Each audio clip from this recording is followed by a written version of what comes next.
না, এরকম সম্পর্কে আমি কিছু জানি না। যে উইকেটে হারার কারণে এখানে মানে করা হয়েছে। আসলে আমার কাছে মনে হয় যে আমরা যে ভালো বল করছি এই ক্রেডিটটা আমাদের দিতে যাচ্ছেন না। হ্যাঁ, তো আল্টিমেটলি ওরা কিন্তু পার্টনারশিপ করছিল। আমরা তো কামব্যাক করছি। খারাপ করলে তো আর কামব্যাক হইতো না। আলহামদুলিল্লাহ যে আমরা ভালো করেই কামব্যাক করছি। না, অবশ্যই স্যাটিসফ্যাকশনের এটা একটা বিষয়। বিকজ একটা প্লেয়ার যখন 50টা টেস্ট খেলে ফেলবে, সিলেটে যেভাবে আমি বোলিং করছি, অবশ্যই এটা আমার মানে একটা প্লেয়ারের জন্য না, মানে ভালো জিনিস না। এতগুলো টেস্ট খেলার পরে এরকম বলি, তারপরে কামব্যাক করছি, আসলে এটা একটা ভালো লাগার বিষয়। আর সবচেয়ে বড় বিষয়টা যে টিমকে আমি হেল্প করতে পারছি। না, আসলে ওটাও একটা টার্নিং পয়েন্ট হইতে পারে। আর সবচাইতে মেন জিনিসটা যেটা ছিল যে আমাদের প্রত্যেকটা বলার একটা সময় আছে যখন আমরা অনেক টাইট বোলিং করছি, কয়েকটা ওভার টানা কয়েকটা ওভার মেড হয়েছে। তো আসলে এই মুভমেন্টগুলো একটা টেস্ট ম্যাচে খুবই ইম্পর্টেন্ট। যখন একটা পার্টনারশিপ বোলিং হয় তখন হয়তো একটা উইকেট পড়ার চান্স থাকে, হয়তো বা সেই কাজটা হয়েছে। না, মোটিভ আসলে একটা প্লেয়ারের মোটিভ সবসময় থাকে ভালো করার জন্য। তো আসলে আমার কাছে মনে হয় যে একটা প্লেয়ারের সবচেয়ে ইম্পর্টেন্ট জিনিস যেটা হচ্ছে ডিসিপ্লিন। তো আমি নর্মালি সেটাই, মানে আমার রুটিন যেটা সেটা মেনটেন করার চেষ্টা করি। রেজাল্ট হয়তো বা কোনো সময় আসবে বা কোনো সময় আসবে না, বাট ডিসিপ্লিনটা যখন আপনার সাথে থাকবে হয়তো বা ওটা আপনার ক্যারিয়ারের জন্য হেল্প হবে। চ্যালেঞ্জিং সব ফরম্যাটেই চ্যালেঞ্জ আছে, শুধু এক ফরম্যাটে না। আপনি যখন যে ইভেন্টে যাবেন প্রত্যেকটা ফরম্যাটেই চ্যালেঞ্জ। না, আসলে টেস্ট ক্রিকেটটা হয় কি যে আপনার একটু আগে বললাম যে পার্টনারশিপ বোলিংটা অনেক ইম্পর্টেন্ট। উইকেট যেমনই হোক, দেখা যাচ্ছে অনেক সময় যে ফ্ল্যাট উইকেটেও অনেক সময় উইকেট পড়ে, বাট অনেক সময় দেখা যাচ্ছে যে ভালো উইকেটেও মানে উইকেট পড়ে।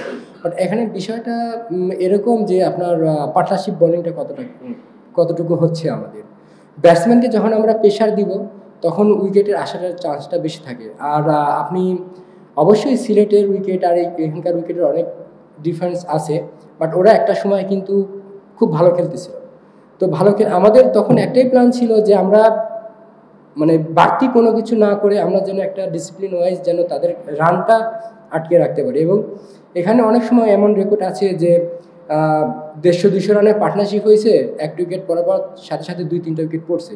তা আমাদের এইভাবেই আমরা আসলে একটা সত্যি কথা কি যে একটা প্লেয়ার যখন অনেক দিন পরে ম্যাচ খেলে, পরপর ম্যাচ খেলে, তার জন্য পার্কিং করাটা ডিফিকাল্ট। সেই জায়গা থেকে বলবো যে নাইম টিমকে অনেক বড় হেল্প করছে এবং খুবই মানে ভালো একটা সময় 2টা ব্রেক থ্রু দিছে, যেটা আমাদের টিমকে অনেক হেল্প করছে। না, বিষয়টা এরকম না। বিষয়টা হচ্ছে যে যখন একটা বলের সিম বা বল পুরান হয়ে যায় তখন এক ধরনের থাকে, আবার নতুন বল যখন হাতে পাবো তখন এটা আরেক রকম থাকে। তো সব কিছু মিলে যে আমরা যখন পুরান হয়েছে বল তখন আমরা কতটুকু রান সেভ করে থাকতে পারি, বা আমরা যখন নতুন বল পাবো তখন আসলে এরকম উইকেটে খেলাটা ডিফিকাল্ট।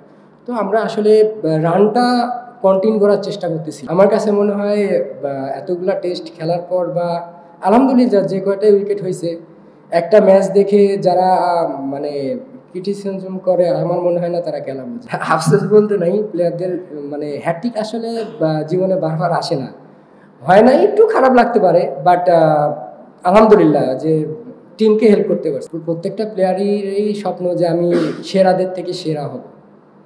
তো আমার মনে হয় ওইটা চায় যে আমি কতটুকু ভালো করতে পারলাম।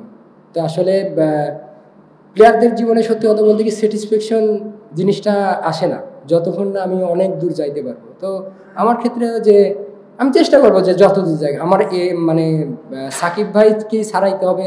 সাকিব ভাই অনেক কিছু করছে দেশের জন্য, বা সামনেও করবে ইনশাল্লাহ, এই দোয়াই থাকবে। তো তো চাই সবাই ভালো করুক, সাথে সাথে আমরা সবাই যেন টিমকে হেল্প করতে পারি। হ্যাঁ, অবশ্যই তারা অনেক ভালো টিম। তাদের আপনি বোলিং লাইন আপ দেখলে দেখবেন যে তারা ভালো লাইন লেন্থে বল করে। সেদিক থেকে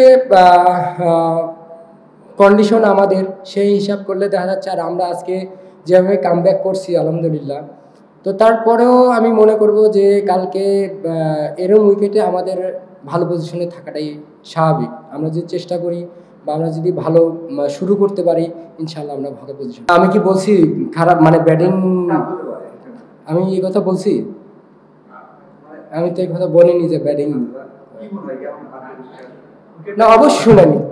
আপনি যখন ক্রিকেটে বা উইকেটে নেমে সেট হবেন তখন কিন্তু আপনি ইজি হয়ে যাবেন। সেট হওয়া না পর্যন্ত যে কোনো ওয়ার্ল্ডের যে কোনো ব্যাটসম্যানের জন্যই টাফ, সেটা উইকেট যেমনই হোক।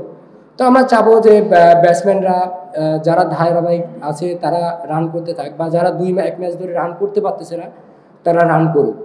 তো আসলে আলটিমেটলি ক্রিকেট খেলাটা রানের খেলা। তো ইনশাল্লাহ আমরা ভালো কিছু করি।